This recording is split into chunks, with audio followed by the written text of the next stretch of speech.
I just want you to see the album cover. I don't think I want to.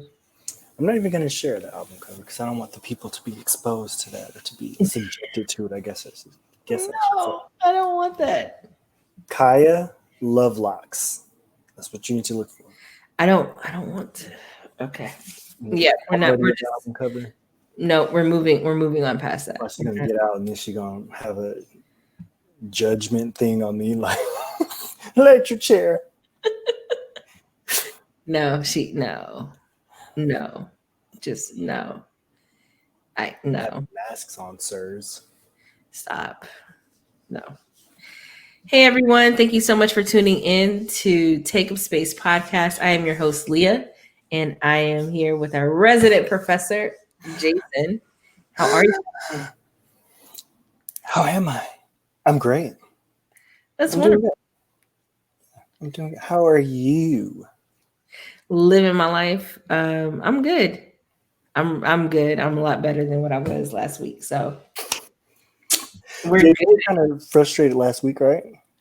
I was, but I think it was more so toward the end of last week where I just did not get any sleep. This is what happens when you make new friends and you're just like, oh, I don't know how to do anything in moderation. That's what, like, I don't. I got 3 hours of sleep last night. So, and I think 4 the night before, maybe 4 the night before that. Yeah, that's the norm for me. Oh, that's pretty much that's pretty much how it was. I went from having 7 to 10 hours of sleep a night to going to 2 hours and then maybe a 15-minute nap here or there and crashing at like 7 in the morning until maybe like 9 o'clock because you nap huh? You can nap rather easily, right? Oh yeah. I can't do that. I can't. Yeah. I've never been able to, unless I have a migraine, I can't sleep during the day because I have this idea that I'm going to miss something. No, that's why as long as I have an awkward amount of time, like 23 minutes or like a good 17 minutes, it always has to be in like 5 minute plus 2 or 3 so that I can like 5 minute plus 2 or 3 minute increments so that I can get in a solid 15-minute nap and then be ready to go. If I can get a good 15-minute nap, I have enough to last me for at least 2 hours. I envy you because I run until the car is on empty. So until my tank. No, not on fumes. No, because nothing's gonna get done. I could not get anything done. But I'm really productive when I'm exhausted, though. Let me rephrase that. I can get the job done when I'm exhausted. I was gonna say. Yeah, let's be real. It's not always good. It's not. Usually I had to check myself then. So with your sleep pattern, does it usually is it because of and this is not a thing about sleep patterns. We're not falling into that trap today. We already discussed this. But so I know for me, a lot of times when I have trouble falling asleep is because either I'm avoiding something or I feel like I have to get something done. Do you feel like you have that same kind of problem? So here's the thing. I am naturally a night owl. And so it's easy for me to just stay up and get stuff done real quick before I go to bed. And so, but that real quick turns into like a 5-hour project. But then, and I go to bed like, oh, good, the project is done because I don't have that kind of creativity during the day. Yeah. So it's one of those things. I'm naturally a night owl, but I have a day job. So see, I used to think I was a night owl, and I'm about to switch it. I'm about to flip it onto our I'm about to flip it onto our. Don't worry, I'm keeping us on track. On track. But I used to think I was a night owl because I would stay up until like the crack of dawn, and I would until the crack of dawn, just getting stuff knocked out. Mm-hmm. But then I started teaching the 7:30 classes, and I avoided it like the plague. But I realized, or I wanted to avoid it like the plague, but I realized that I was probably my most productive by getting up at 6:30 in the morning. No. getting up at 6:30 in the morning, teaching, and then being able to get the rest of my day done, which was odd. But I made it a point to not do that anymore, and so I've fallen into. I've made it a point to not teach at 7:30 in the morning anymore, and so I've fallen into my old habits, which I ran away from that problem. See, And I'm glad I suffer because of it. I do. We're always running. Always. We could be running slow. We could be running fast.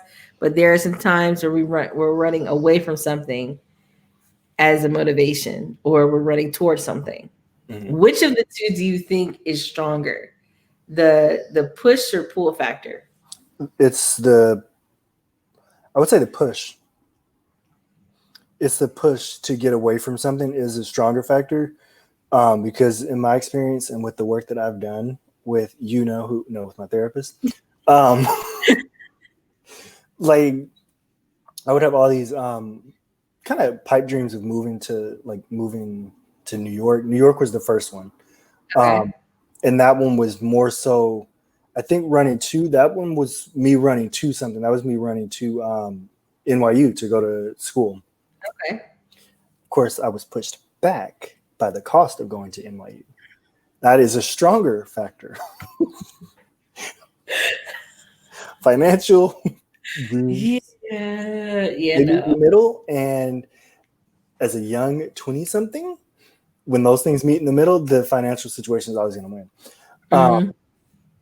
But even now, like thinking of my initial urge to move to Seattle, there was like this urge to get back to the sense of independence that I felt I'd lost. Mm-hmm. When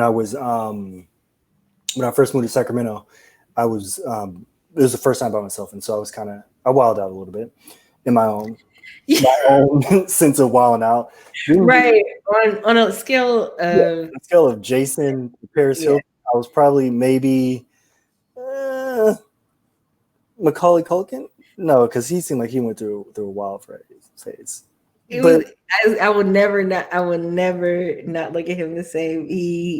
When somebody said he looks like a wet cigarette, I was like, why? Why would you put that image in my head? I could smell that. Why when you said that, I smelt it. Why would you put that image in my head? So I can't look at him any other way. Yeah, but it was like on a scale of 1 to 10, I was probably maybe like a 5 or 6 of like started drinking and stuff, and I was going out and everything and going to party and stuff. Realized I didn't like those things for the most part. But then it was like maybe around, I think I was around 26 or so. That's when I started thinking like, okay, I really want to be on my own again, just so that I, like literally on my own, like no family or anything around, just so that I can be thrown in that uncomfortable situation again. Yeah. But then initially it was like, oh, okay, I'll go to UW and get my PhD. And then my therapist was like, okay, are you running away from your family or are you trying to run to school? And it was like, that was one of those situations where it was like, okay, dude, you just called me out. And I didn't even realize it. And for me, it was like work with boundaries and stuff like that, and reestablishing or reconnecting with who I was and figuring out who I am again. Right. And so, which is why I know this comes up a lot for us, the urge to move to Seattle, which is why my urge to move to Seattle has actually it's been quelled a little bit, I guess. Like I still really move there. Yeah.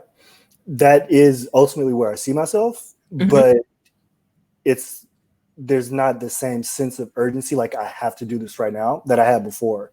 There's not that sense of urgency of I have to do this now because I'm going to run out of time or something. It's like, okay, I can plan my stuff a little more efficiently. And so that way I don't find myself like I was when I moved to Sacramento, not going out as much as I wanted to because I was broke.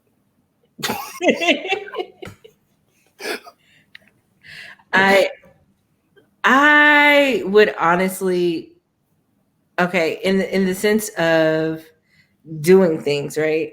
I think that the pull factor is stronger. Yeah. Because when you are trying to get things done, when you are working on a project, you're like, say for instance, if you had a terrible childhood or you had a very bad relationship or something, so there was a very negative situation, right? You can run for so long, but just like if an animal is running for so long, they'll get tired. And then they don't really have they have to remember that pain or that hurt or whatever it is they're running from and relive, and not just remember it, but relive it. And so they have to relive it to get more strength to go forward, right? But human beings, we are persistent, and in our persistence, I think that it's closer to the pull factor of, I want to be at this place because this place has whatever it is I need. And so we'll get tired. We'll get tired of running from whatever it is. But when we're working hard to achieve a goal or working hard to achieve that, like, I definitely like living in Seattle and having a home built in Texas near my family. That is like a goal for me. And it's not going to be accomplished in like the next 2 days, but I'm actively making plans so that I can actually do those things, because I want to be back near the water. I want to be back on the West Coast. I want to still, be back in that kind of weather. And so it's I think that pull for me, that being my end goal, is bigger and better than anything here that I could be running away from. Even if I'm running away from myself, because I realize that I take me with me wherever I go. And for those of you who are running out there from yourself, you are not going to get to a mirror and realize you're something different. Yeah. I know you probably tried it about 3 or 4 times. You take you with you wherever you go. And if you are having the same problems everywhere you go, chances are you are the problem. You are the common denominator in all of those issues. It's not everybody else. But one of the things that just hit me that you mentioned was just like what is pulling you. And I think maybe over like the last 2 years, we went to that in 2017. So maybe, and I've been, about 2 years. Maybe the last 2 years, for me, just from my perspective, like, or from my experience, one of the external motivating factors had always been school. It had always been external things that were motivating me, like, oh, I have to meet this goal, I have to meet this goal, I have to make this person, make sure this person is okay, make sure this person is taken care of, students, family, anything, friends, anybody like that. Over like the last 1.5 to 2 years, I've made more progress in making sure that the things that pull me to even going to Disneyland, Seattle, visiting my mom, going to my grandma's house or anything like that, I've made a point to be like, okay, what am I going to get out of this? As far as, is this going to make me happy? Is this going to make me satisfy me in any kind of way? And I think that's the biggest motivating factor for me at this point. The biggest pull for me is what makes me happy. Because it just lasts longer. Yeah, and it's weird because I think you mentioned, I can't remember exactly what you mentioned, but Disneyland popped into mind for me, from like how my brother is constantly like, he can't wait to go back to Disneyland. He's really excited for that. Even with you guys talking about the way that you guys talk about going back to Seattle and stuff. For me, I don't know why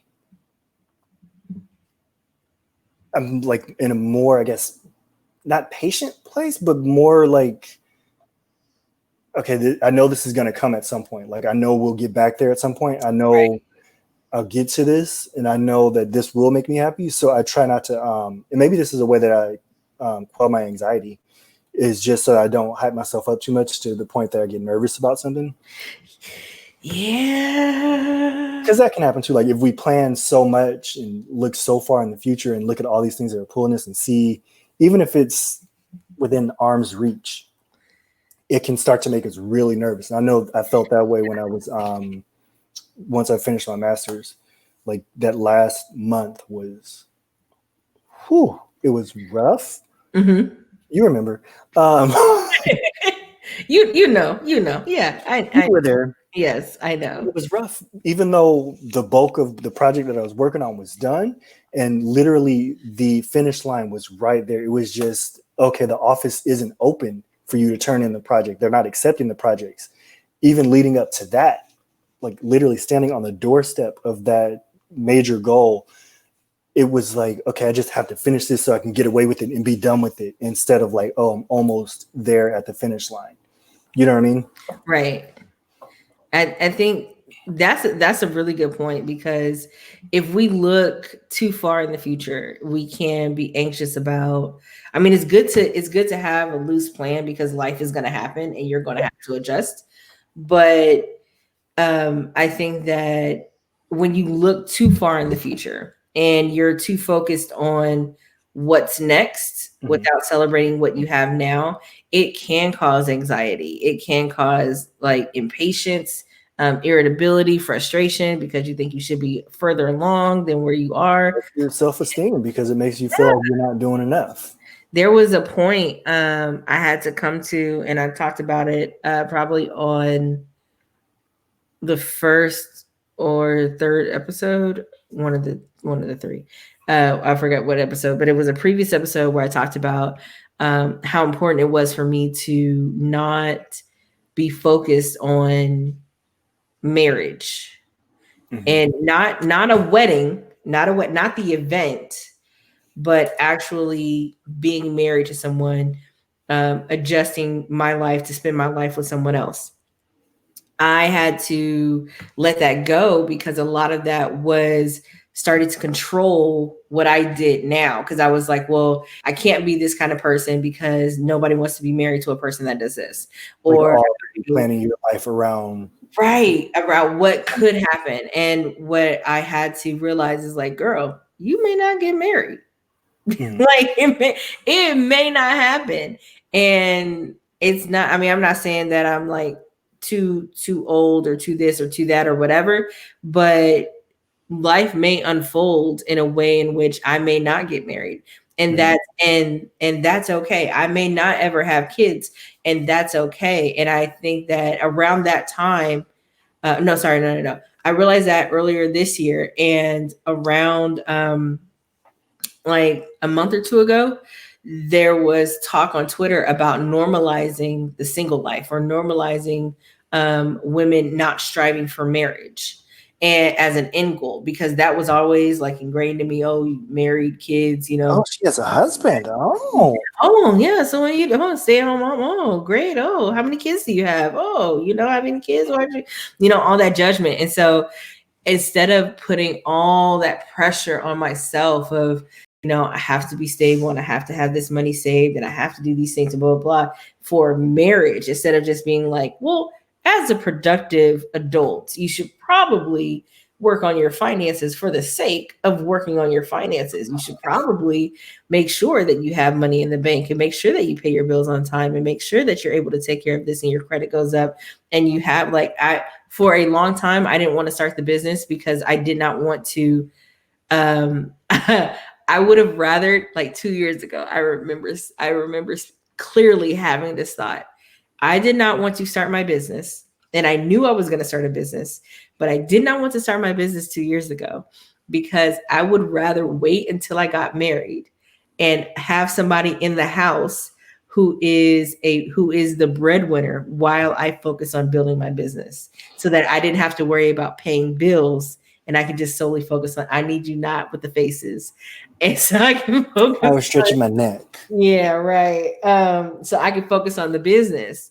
But COVID happened. And no, actually I started the business before COVID. Yeah. So like in February, I was like, okay, well, I mean, I really don't have a reason not to. And so this is almost 2 years later, and I'm finally get, Champions of Discourse started, and taking on clients, have a podcast, working on another series, which is coming out August 20th. That is Thursday, August 20th. We are coming out with a new series called Debate This. It is awesome. Check it out, because we argue for sport, but learning how to argue with structure is going to help you in all aspects of your life. So I'm doing what I love, and in talking to people and helping people learn how to communicate effectively and gain agency and advocate for themselves. But for a long time, I was really like, man, I'll wait till I get married, then I'll start the business. And I really had to just be like, but what if you don't get married? Then you're gonna be stuck. You had that thought, and you looked around like, who said that? How could you say that? Like, no, bro. I was just like, we look so far in the future, like planning our lives around an event that may or may not happen, but we never think about it if it doesn't. You know, meanwhile, everything else is just passing you by. Exactly. 2 years I've wasted. 2 years. Well, not wasted because I did stuff, but 2 years, this business would have been over 2 years old by this point. But I think that now I have a stronger motivation to make sure that it's successful. And I have a stronger motivation to make sure that I'm doing all I can so that the level of success that I define is met. I know we talked about that before. I think it was last week, actually, defining what success means to different people. Or I think maybe we plan to talk about it at some point. Or we plan to talk about it.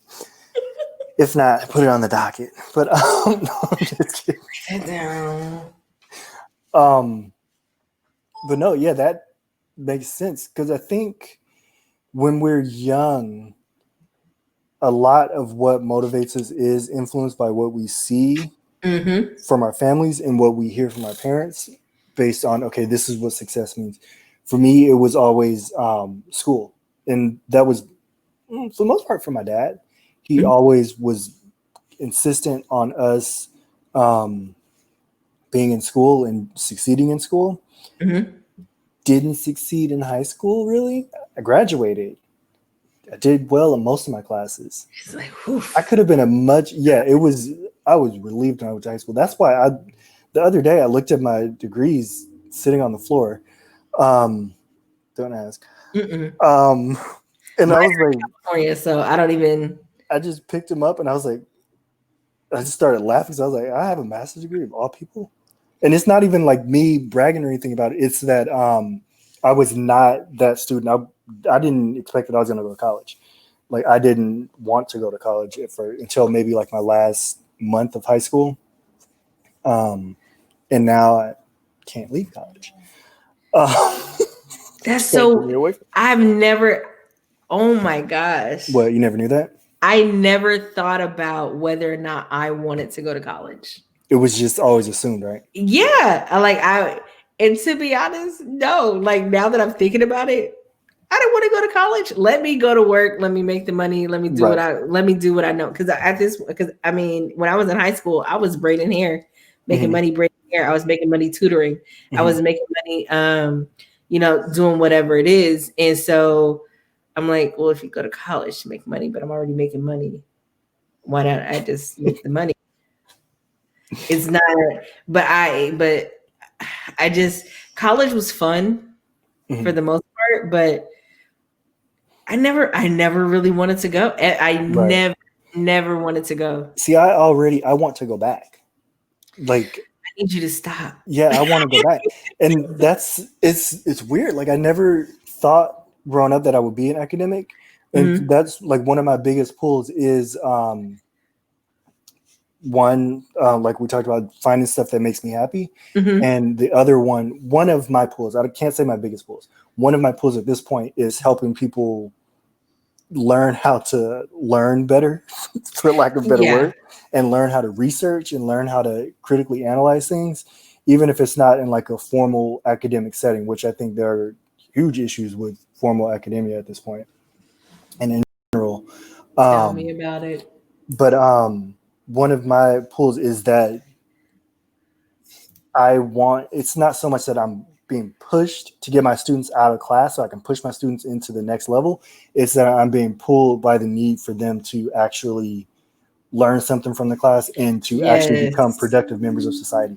Because I already know that a lot of my students, after they take my class, they either drop out the semester after, even if they pass my class. Most of my students pass my class, in all honesty. But my goal is that even if this is your last semester of college, I want you to get something out of this so that the next time you look at like a Trump article or something, you see why it's flawed in the way that it's being presented to you, the general public, and why the argument that he's presenting, for instance, is flawed, hugely flawed. But not gonna go off on that. But but yeah, like I think for me growing up, it was always about go to college, get a degree, and then figure out what you want. Like my parents never pushed back like me talking about being a teacher. And that right there is one of my biggest pulls. I've known from the age of 5, I think, that I was going to teach. Like, I don't know if I ever told you, like my mom, maybe when I was like 7 years old, they bought me a teacher set. No. Yeah, they bought me a teacher set and they had like worksheets and stuff in there, little chalkboards, just a whole bunch of stuff to set up like your little mini classroom. They bought that for me. I cherished that thing. And we used to always line up, me, my cousin Janaea, and Jordan. We used to line up the dolls and stuff. And we used to line up in the living room. And we used to play school together and everything. And I would throw a fit if I wasn't the teacher at 5 and 6 years old. So I've always, that's been my biggest pull in life, is to get to a point where I can teach people. And to like, maybe that's the main goal that I've been or that I'm continuously striving for. And then maybe to teach people in a way that's not so selfless that I'm disregarding myself. Oh, so like taking the human element out of teaching? Not so much taking the human element out of it, but finding balance with it. Because do you find when you're teaching that you are more robotic, or are you more yourself? I'm too involved. Oh, I'm too involved. Yeah, I can see that. I was gonna say you're not very. No. Yeah. Not even in the sense that I want to be more robotic about it, but in that I want to find that balance so that I can respect and appreciate and act upon that pull, that urge that I have to teach people, but also so that I don't lose my happiness and lose my peace in the process. Because you care deeply about your students. And I think that's why I'm not a prime example of teachers, by the way, because I'm overly involved. No, some people care, a lot of people don't. But I'm one of those people who I care more about my subject matter. And so I want people to learn, but I also have the mentality everybody can't go. Right. And so I understand that. So I work in that balance of I'm going to do my best to teach it the best way I know how for the way you learn. But if you don't want to learn, you're not going to. Yeah. So, and you can tell, honestly, with college classes, you can tell maybe by week 3 or 4. There were some surprises last semester. I'll admit there were some surprises where people just vanished. Yeah.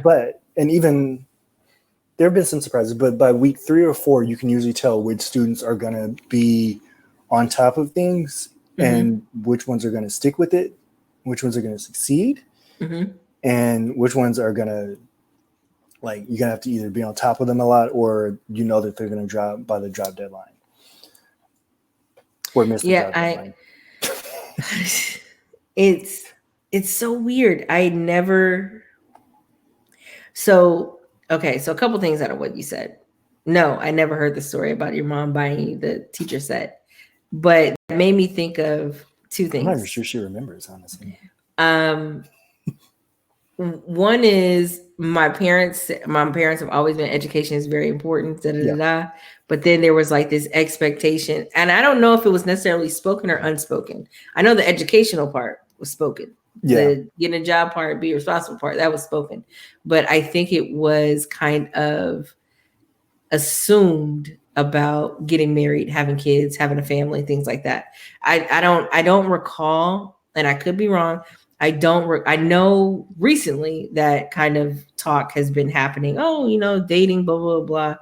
So maybe, So maybe it was spoken. Oh, who are you dating? Blah, okay. blah. But not as obvious. It's more like an inductive type thing where it's just kind of placed here and there, and is just kind of, it's what you saw really too. Yeah, because I mean, my parents are still married, and it's my grandmother and my grandfather together all the time, and most of the people who we were around, especially in church, were married people, and so that's just the image that we saw a lot, and so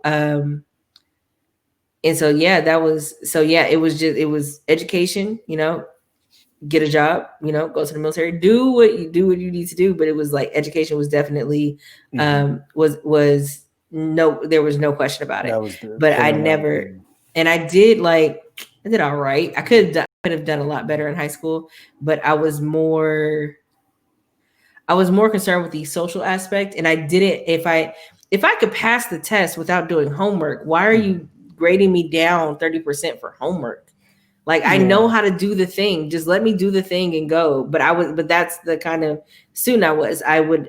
When you give it to me, I would learn it. And whether you taught it to me or I learned it on my own, and I'll be good to go. But the second thing that you said was like, and I didn't really think about this until I saw Us. Did you see Us, the Jordan Peele movie?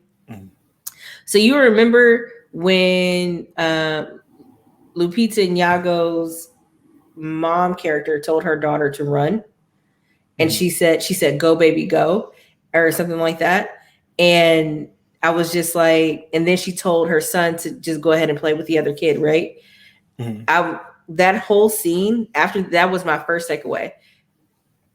A mom knows their children, especially when they're active, very well, more than that child. I was just like, how does she know her daughter was gonna make it? How does she know her son was gonna make it?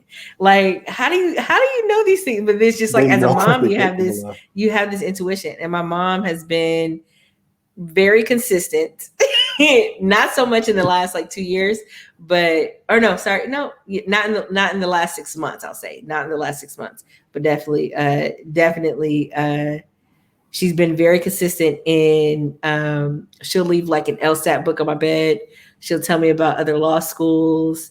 She'll it comes up all the time in conversation. Just like, so the LSAT though, right? Just like, so I scheduled a meeting for you at a law firm. Oh man, I'm just like, I love debate. I love critical thinking. I love talking to people and learning how they think, how they talk, how they act. I love all those things, right? Right. But it's so like, I'm not sure if it's going to happen, but when it does, I'm just gonna laugh. I'm really just gonna laugh. Like, oh my gosh, I'm taking the bar. And I know you've talked about that for years, for maybe everything. Like, my mom consisted about you need to be in law. She very, very consistently, you need to be in law. And that's one of all the other stuff, she supported me, and her and my dad both, very supportive of all that I do. And when my dad saw me debate, he was just like, I knew it. Just like, and like, but my mom always like, so this LSAT, right? Did you get the book on your bed? Yeah, that was another law book that I picked. I'm like, what? Like, what is going on? And so I'm interested to see how that's going to unfold. I'm not actively seeking to be in it, mostly because law school is a 9 to 5. It is work. You have to be actively at school to do it. It's a huge commitment. And are you 100% sure that you even want to do that at this point? Even though you can see yourself at some point or taking that road. Is that something at this point in your life, like you want to pursue or you would want to pursue? I'm going to take that as I don't, you know what? I actually haven't thought about it. Yeah. I haven't thought about it. I know that what I just thought about just now is like being an entrepreneur will free up a lot of my time so that I can, if I wanted to. But most likely I'm going to be using that time to spend like traveling to family and stuff once the world opens back up. Yeah. And so, yeah, but you know, if we're kind of continuing kind of in the same vein, I think that it's ultimately going to happen. I feel like it's ultimately going to happen. It's just a matter of when. Yeah, like when the timing is right. And right. Like you said, not forcing you. You can see what your main goal is at the end, but then you can also see that that's one of those not alternate goals, one of those additional goals along the way. Yeah, it's kind of like, oh, if I happen to go by and pick up a law degree, hey. Right. But I also I was looking at like I think because being an entrepreneur and being a business owner is going to free up a lot of my time. And with my time being freed up and me being able to work on other things, I have time, like I would have done those other things. But like I said, I have a problem with moderation. And yes, I know that. In a lot of things. Some things I can definitely, you know, I've learned how to taper off and I've learned how to work through, but a lot of things I have issue with moderation. So if I study, I study. If I am on vacation, solely on vacation, not doing anything. And or if I start hanging out with people or if I start doing a new thing, I have to do it until it hurts to do it anymore. Like I have to just keep doing it. I need to keep doing it until I get like, for music is a perfect example. I'll listen to when I found out who's an artist. Oh, when I went to because I went to Andy Grammer concert. So when I first heard Andy Grammer's music, I consumed all of the albums that day, and I listened to it all the time for like 5 months. That was the only music I listened to for 5 months. 5 months? Yeah, like I just have to keep consuming it until I get tired of it.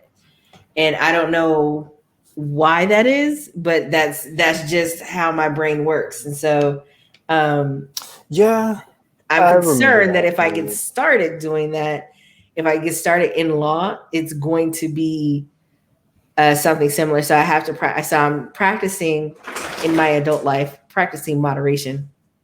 And hopefully that'll help me to learn how to pace things out a little bit and not just let me consume as much as I can until I get tired of this thing like a leech and then just fall off.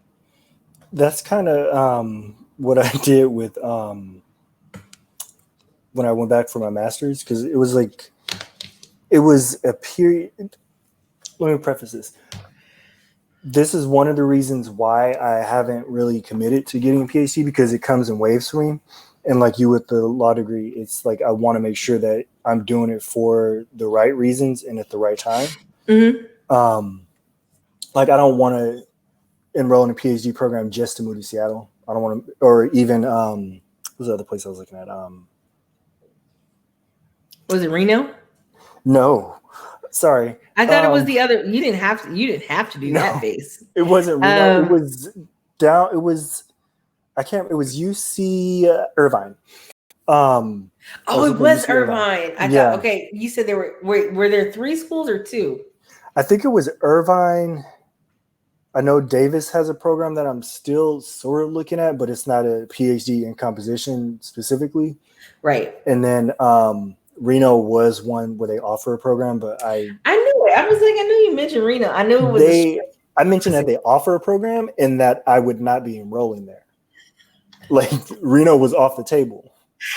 That's too far inland for me. Oh, listen, I need to be near water. I have to be near water. That's when I'm motivated and that's when I'm inspired. And so, yeah, enrolling in a PhD program is one of, I don't want that to be a factor in why I move. Yeah. I don't want that to be a motivate or the primary reason why I move, because I might decide like a year into the program, like, okay, I really don't care to teach at a university level, or I don't care to spend my life doing research. But why not? That's what you do. Disenchantment. You know that where I'm already at that point where I'm burnt out largely on teaching. Like as much as I'm motivated to help students, as much as I'm motivated to help people become better critical thinkers and stuff, it's exhausting. Mm-hmm. And the administrative bureaucratic stuff behind the scenes is extremely taxing. So yeah, especially at this point where a lot of budgets, basically all budgets at all universities and stuff have been cut. So it's going to be rather difficult to get a foot in with teaching, or to get a full-time position, tenure track positions, even to get classes as adjuncts. So the entire atmosphere in teaching is honestly making it seem like it's pushing me out. And so I'm trying to make sure I listen to those things in the universe, or at least respect those things in the universe and acknowledge these things. Yeah. And so I'm like, okay, what other motivating things could I, one, make money off of so I can be comfortable? Like, I'm not looking to be rich or anything like that. I'm not looking for to not have to work or anything like that. I just want to make sure that I can make money doing what I like and doing what I love, which usually for me comes back to like artistic stuff, which goes back to the water. And it's like, yeah, need to get to the water. So water could be a pulling factor for me, right? I know I keep going back to the pulling thing, but no, if it's, I agree that we have to have some kind of internal pull to want to be in a certain place because we get something out of it and something positive. And so I want to, and that's why, I do ask myself, what am I getting out of this thing? What can I contribute to this thing? There are a lot of reasons to do and not do something. And so I think that checking our why, checking our reasoning, and it's like, well, you could have these great reasons of why you want to go, why you want to travel. Like I had great reasons, I thought, to come to the East Coast. None of it was real. Like all of it was from whatever. And so I really wanted, just like you, I wanted to be able to prove to myself, like not to anybody else, but prove to me that I can make it on my own. Right. But we grew up in a communal setting. Yeah, huge families, right? Yeah, like we grew up in a community. And so I think that had really it hit me that, oh my gosh, like, yeah, so some of my family may be able to, do this, by themselves and things like that. Yeah. And, I don't think I failed. But I think that I've realized it's that not for you. I need to retrain my focus. But just like you were saying, you've been teaching for a while, and now you got to figure out 5 years what way you want to use that to go forward. And that's really what. And I'm still reshaping the business, like as time goes on, to see what I want to focus on. Because it was initially like teaching people how to talk, focusing on small business owners. Then it was, well, can I focus on people? Can I focus on their identity? And, well, what do you know how to do really well? Well, I can help you create a pitch.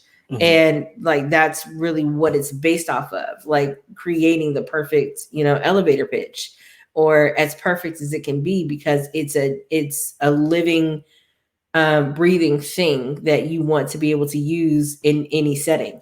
So I think that relearning yourself and continuously growing, knowing that you are moving forward is more important than running away from something, because that gas tank is going to run out at some point. Yeah. Two things that you mentioned. First, the thing about like growing up with that sense of community. You can still hear me, right? Mm-hmm. Okay, because my headphone beeped in my ear like it was gonna die on me. That was 10 minutes. That was like 5 minutes ago. But that sense of community, it's weird because we look at a lot of the media and stuff is really, at least when we were growing up, honestly, was about going to college and moving away and making it on your own, and just like, oh, you're not supposed to get along with your family, that kind of thing. Not Right. that I ever had conflicts with my family. I've never had like anything like clashing with my mom or anything. The biggest clash that we had was the fact that I chose to move to Sacramento. And that was like one of the biggest things that she still kind of throws in my face, like even jokingly, or really it is jokingly, like you left me, like. But so I think part of like that urge in us to kind of break out and be like, oh, I want to start anew, I want to make my own way and build my family or whatever, is like we were kind of, even though we had like that direction from our parents and we had that structure from our parents and from our families and our aunts and uncles and everything, we still had that counter narrative where it was like, okay, this is what we're supposed to do as young adults. We're supposed to be like friends and go out and not friends. Oh God. Living single. I was gonna say, so is this what we're doing, Jason? Is this no, but doing? I'm thinking about living single, and they had a lot of episodes. I mean, Khadijah lived with her cousin. She grew up with Regine. They were family. They were all family. So it's like, it's not the same. It's supposed to be, I'll go back to Friends. It's like we, for lack of a better example, for lack of a black example, we, I'm sorry. But it's supposed to be like, we're supposed to go out and this is how you are an adult, to go out and suffer and be on your own. Suffer. Yeah, artistic struggle or suffer. But I guess like I realized like now it's like, okay, I can't move away at this point because my mom is close, my grandma is close, my dad is close. And so like I don't want to go too far, but I still want to go. So it's like a weird in between. It's weird. It's weird. No, I jump ship. I know. You've moved to what? How many states and how many years? 3 states. It's been 1, 2, 3 states. Yeah, in 7 years.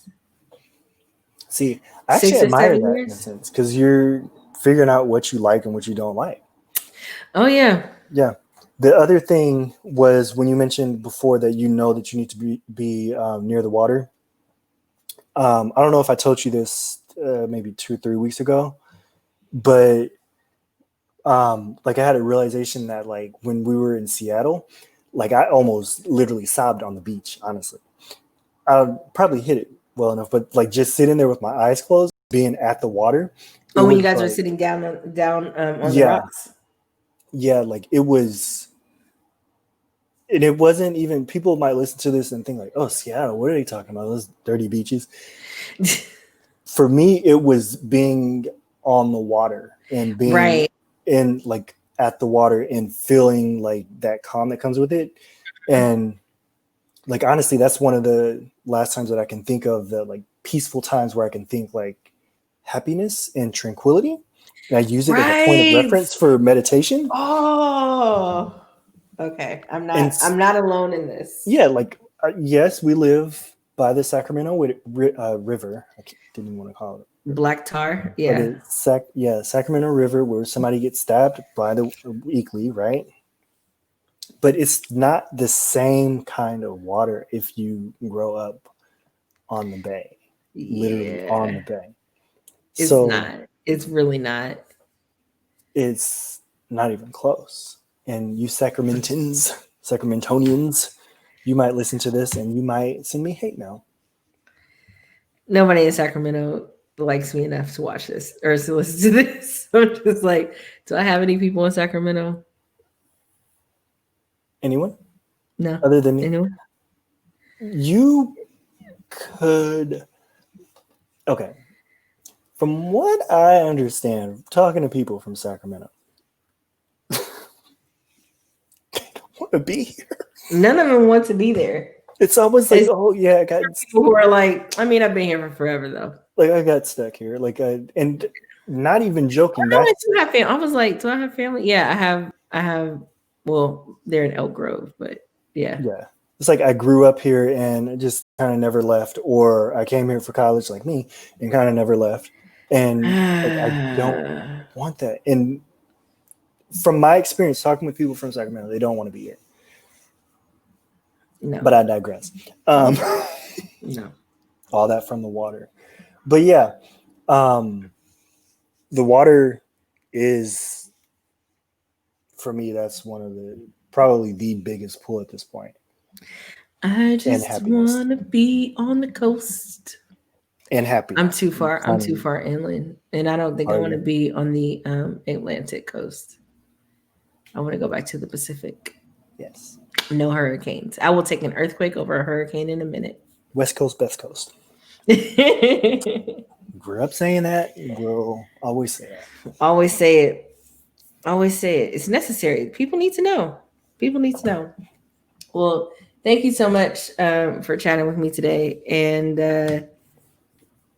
I think that it is important that you have your why and that push-pull factor, whether you're running away from something or running to, be honest with yourself. And even reframe it. If it's not even so much of you running from something, is the push-pull, is somebody pushing, is there a person pushing you towards something, or is something pulling you towards it? Does that make sense? Mm-hmm. Like, are there people behind you that are pushing you in a direction that you don't even want to go? Right. Learn how to roll off and keep going. Take a drone of your situation. Take a drone overview and see what's going on. Get a lay of the land and figure out what's. Did you say drone for eagle eye? Lay of the land. It's an eagle eye view. It's an eagle. No, I said take a drone and get a lay of the land. Physically. Of what's going on. Got it. Of your situation. Go into your mind's eye. The guy had a drone and got hit by a horse. I'll just say that. So. What? Yeah, the guy had a drone and he had his headset and all that kind of stuff. And he's watching the horse. He's flying the drone around the horse. And the horse runs full speed into this man. And he knocks. Oh, I was like, what was the song? I think I saw it on Instagram.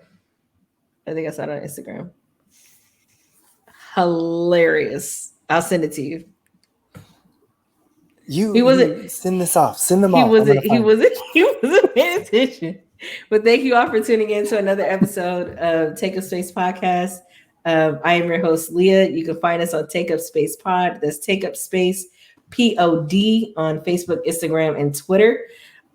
Be sure to check us out on YouTube. If you haven't already, please subscribe to our YouTube channel.